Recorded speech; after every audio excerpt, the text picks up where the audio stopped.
खरं म्हणून गेलं तर महाराष्ट्राकरता ही फार दुर्दैवी घटना आहे.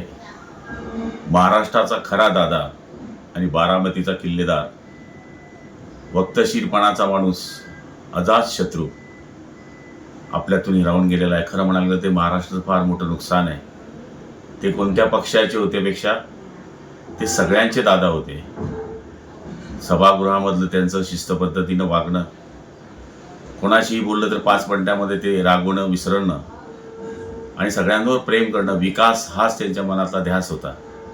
आज महाराष्ट्राला ही फार मोठी पोकळी निर्माण झालेली आहे. ही पोकळी कधी न भरून निघणारी आहे.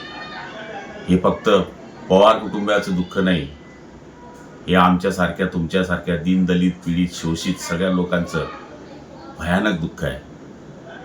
अशा आमच्या लाडक्या दादाला श्रद्धांजली अर्पण करत असताना मन हेलावत आहे की ज्याने सगळ्यांना न्याय दिला त्याला परमेश्वराने का न्याय दिला नाही, हे माझं परमेश्वराकडे मागणं आहे. पण असो, झालेली घटना ही सत्य आहे असं मी मानतो आणि ते आपण पाहिलेलं आहे.